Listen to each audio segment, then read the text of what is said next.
All right, Baylor track and field, men and women had a very productive weekend. Headed now, a big chunk of them, athletes headed to the NCAA championships eventually in Eugene, Oregon. And Aaliyah Miller, 800-meter 4x400, joins us with Paul, Catalina, Craig, and David Smoak on SicEm365 Radio. How you doing, young lady? You doing well?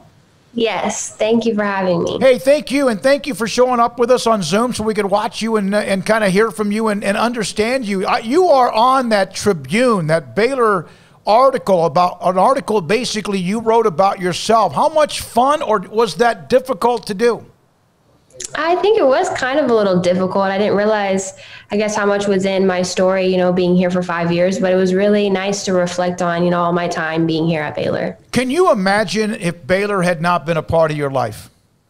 Yeah, no, I really cannot imagine this school. I mean, they've impacted me so much in the best of ways, and I feel like I've grown as, a great individual, and just, looking forward to all that I can just, give back to the school later. How much different are you now on the track, than you were a year ago, 2 years ago, 3 years ago as you head to nationals?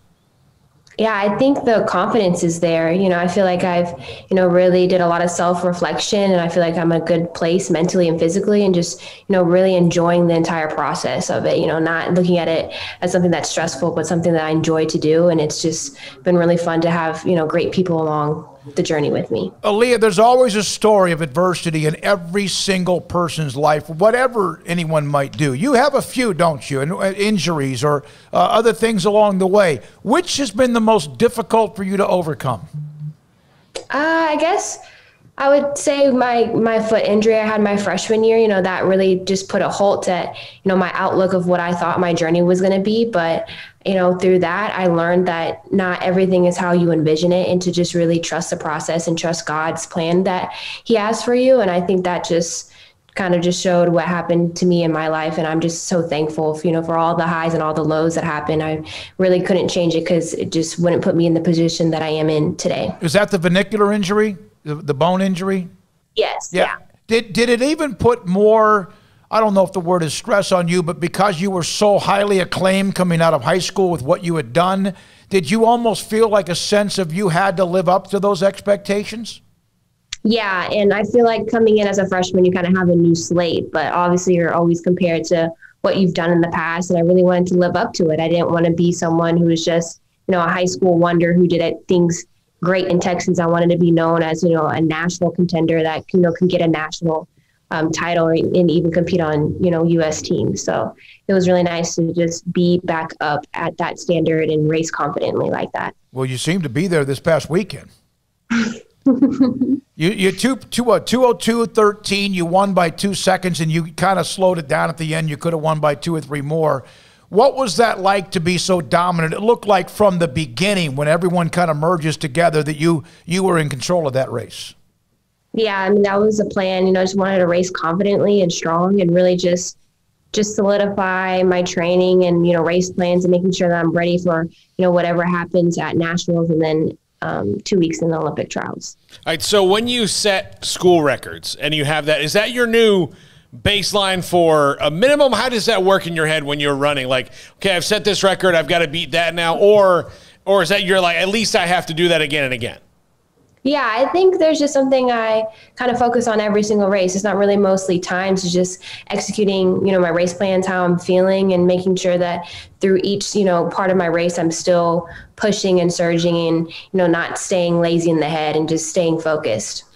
All right, so I'm watching the race, and it takes you 2 minutes to run, it takes most everyone else a lot longer than that. But you dominate the race, and you're up by 2 or 3 seconds, which in track and field is a long, long time. How do you know? Is it the feet that you hear behind you? Could you feel someone breathing? How do you know how someone might be either close to you or getting closer to you? It's kind of funny. Sometimes you can hear people breathing, or you can feel, I guess, their body. But for me, I always look at the shadows. So I thought someone was on me, but it was actually my own shadows. So that was kind of funny. So that's kind of an instinctive thing that because you have had to trail some people before in your lifetime, because you haven't won every race you've run, although you're close to that. But can someone fool you a little bit?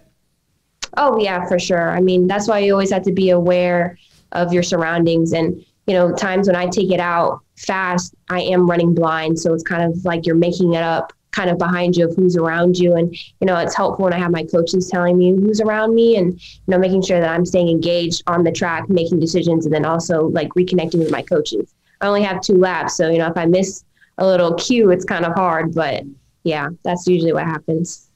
A 2:02:13 was a facility record. What did that mean? Is that you probably have done that at a few other places. What did that mean anything to you? Yeah, it was really nice. It's really special to get those. It's hard to put down fast times and to have that, with that stadium. It's a beautiful stadium. It's really nice. There was a time when I was watching that race where you were the only one on the screen. What did you get? You get lonely? You're funny.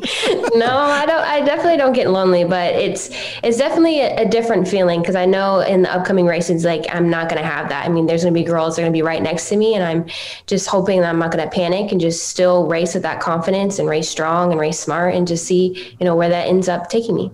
With all of what you dealt with when you mentioned the vernacular injury, the bone injury, has that made this even more rewarding for you in any way? Oh, for sure. I remember the last 2 outdoor national meets I went to and just thinking of just a different type of person I was. I was scared of going into that meet racing against big girls, and I'm not scared now. Like, I feel very confident. I feel like I'm supposed to be here, and this is, my time to, put out a fast time and, race confidently and strong. It's a nice feeling. It's kind of like it came in full circle. How young were you when you knew you were fast? I ran summer track, so I think around maybe like 10 or 12, I kind of realized that this was kind of my thing. The 800 is not really a race that people just volunteer to run. So it's kind of like I was the sole person always in my track club that would do it. So yeah, I would say early on from there, and then in high school, that kind of solidified it. But so when you were single digits, 5, 6, 7, 8, and you'd run around, people would say, "Oh man, she's pretty quick." It just came later to you? Yeah, I guess because I feel like that's what people always tell the kids, "Oh, you're fast, and I feel like it doesn't really set in until you're racing in national meets. Like when we used to go into USATF meets or AAU meets, and I'm racing with girls around the country, like that was kind of eye opening. I was like, yeah, I'm kind of up there. And then going into the high school realm, that's totally different. Texas is huge. We have so much talent, and racing those girls up leading into college, that was also like a blast. But yeah, it's just been really interesting and really cool seeing the different types of levels that I've raced on. Is there a time that you get in the blocks, and I know when you do the longer races, it's not so much that, but is there a time when you have, I'm not saying that you get cocky or anything like that, but is there a time when you're ready to run, when everybody else knows that you're it, that you kind of feel that sense that they know you're there, and is it a powerful feeling? Yeah, I would say it's powerful. I just feel like what's radiating is just my positive energy and just my confidence that I've had with my training, with my coaches and my teammates. I feel like I've had a really solid training session under me, which I haven't had in a long time. So I feel like that's what's kind of just radiating for me, is just that confidence in my training and my coaches that, I'm in one of the best shapes of my life, and I'm just really excited to, showcase it at these meets. Well, a lot of people have talked about the men's basketball national championship, but you won the indoor meet championship as well. How much did that fuel you, and what was the feeling like when you accomplished that? Because you went like just over 2 minutes. Is that correct? Yeah. I feel like that had like a bunch of emotions. There were so many times where I had to sit out, where I wasn't confident, and I took myself out of the race, and I told myself that day, I was like, why not bet on myself? Why not it be me? I feel like the hardest part of getting to a national final is honestly qualifying for it. And I finally made one. So I was like, this is my opportunity, and I'm going to take full advantage of it and, just go out there and get it. If I, blew up and, died at the end, and okay, I gave it my all, but I know I was going to run that race with no regrets. Yeah, and you have teammates, is Minor, Francis, and Ayers, right, that are a part of the 4x400. How much time do you guys spend together to make sure you get that right? Oh, yeah. We spend a lot of time trying to, fix handoffs and making sure team chemistry is good, because that's also key to running, a fast time and having a good team to run the 4x4. But I feel like we're pretty close, and we all respect each other's, strengths and weaknesses, and we all motivate each other. So it's a really nice, group to be training with. How much is it cool your sister's on the team? Oh yeah, it's awesome. It's so nice having a little sis there. It's actually funny too, because we also have like opposite schedules. So sometimes we don't even see each other. And it's crazy that we're on the same team and we miss each other sometimes. But yeah, it's also really nice. I've always wondered this. And of course, you're competing for a national title now. You're going to the nationals. But school's been out now for a long, long time. In some sports, that doesn't mean you're done. Baseball, of course, they're just now starting the postseason, along with some other sports that are into the World Series, like in softball. And now you in track and field. What's it like to compete deep into after school has ended a semester? Oh, yeah. I mean, it's exciting. I feel like this is like the elite group of, all the people who are still training. It's really hard track. We have an indoor and outdoor season. We start in January and ends in June. So mentally you're tired and you're drained, but you have to keep pushing. And we have a great group of, trainers and athletes and coaches that just make sure that we're still locked in, focused, and making sure that we're okay. And yeah, it's just been really fun. Aaliyah, you've mentioned how we saw and we've seen how much better you are even in track and field as you've matured along the way. What about you as a person? You mentioned Baylor and the role, your coaching staff with Coach Harbour, Michael Ford, and others that are a part of the Baylor men's track and field program. What about you as a person? How much different are you than 5 years ago?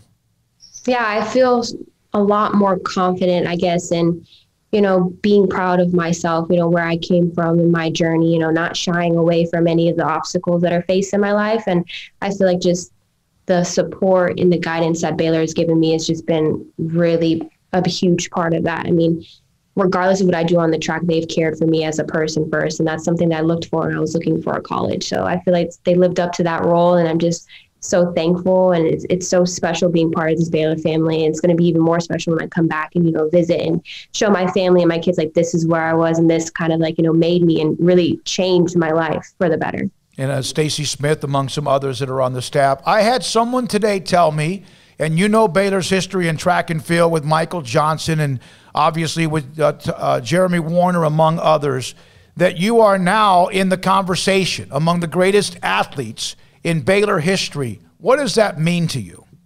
Oh, I mean, it's amazing. I mean, for the longest time, Coach Stacy was the only one who had a women's national title. And right before, my national final, I saw Akira, a freshman, a true freshman, win a title. And I was like, yeah, now it's my turn. You know what I mean? I was like, we're going to keep that fire rolling. It's so nice to put, Baylor on the map and, solidify us as a powerful school who can produce fast times and win. It's really, empowering, and it's really fun. And it was just such a special weekend, something, that we'll always remember. All right. The 800 meters is speed and endurance. Which one's more important? I know the time matters. That's how you win the race. But which one of those is most important in the 800 meter? Endurance, because again, a second lap, you got to have something special. And yet again, the speed to get there. Yeah, both are very important, but I definitely think endurance is more important. I mean, especially when you think about the rounds that we're going to have, to keep popping a 202 or 2 flat, round after round that takes a lot of strength and a lot of endurance. So I would say that. Thank you very much for your time. What's the schedule between now and Eugene? Yeah, we leave Sunday and I race Thursday and Saturday. So yeah, we got a good week and a half. Well, it's been a year for national championships at Baylor, so bring home another one, and you already have. And Aaliyah, thanks for your time. Congratulations on what you and the team have done. Thank you so much. Aaliyah Miller, Baylor track and field senior. She won the indoor, and now she tries to go win the 800 meter along with what the women have done in the 4x400. Yeah, very cool, and congrats to her. Hopefully she's able to take it home and bring home some more hardware. But, yeah, tremendous athlete.